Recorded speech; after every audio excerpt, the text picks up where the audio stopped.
This video, of course, is not for beginners, all right? But if you're a beginner, the CompTIA A Plus is definitely where you want to start. Of course, you want to get hands-on. Of course, if you could pick up a computer today and start using your computer and breaking it down and learning about it, of course, you want to get that hands-on. But when it comes to certification, the CompTIA A Plus is the way to go. It's very underrated to me. I know a lot of people, they talk about CompTIA this, CompTIA whatever. If you are not a beginner, you don't need to be worrying about CompTIA. If you've been in the industry for 5-10 years, this don't have nothing to do with you. Stop giving people bad advice, all right? Especially in a day and age where it's very competitive. If you're trying to break into IT, you want to make sure that you have multiple things on your resume to help you stand out. You have AI going through your resume, then you have people going through your resume, you have hundreds of people. IT in general, I believe, from cybersecurity, IT just in general, I feel like it's starting to get to the point where it's so much competition. You want to make sure that you set yourself apart.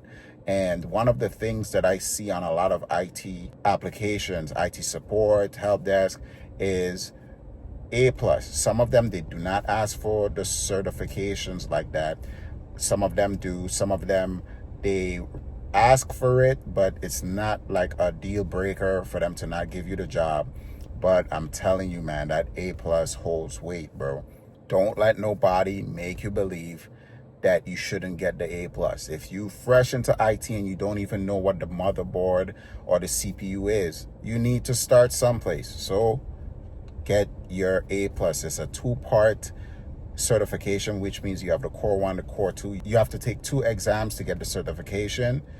But guys, I'm telling you, bro. And one of the reasons why I'm bringing this up is because someone commented on my video and they said the same thing what I'm saying right now. They were saying you spend about $600, you get a certification that will help you get a job for $50,000, $60,000 a year. The crazy part is that he hit it right on the nail, because I got my first IT job. I was getting paid $65,000 for my first IT job out the door. That was how much I was getting paid when I first started, before I got my raise and stuff.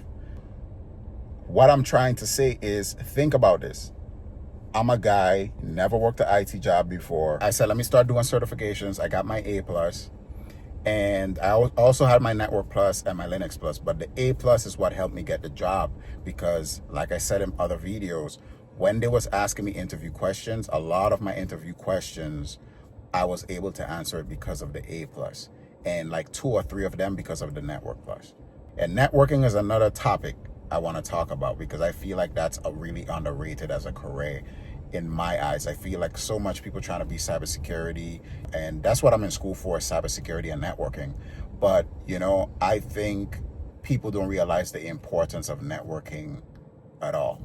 But that's another video. But man, guys, if you're fresh into IT, you don't have any experience, do not let no one discourage you into thinking that you do not need the A+. Yes, you will get jobs without it.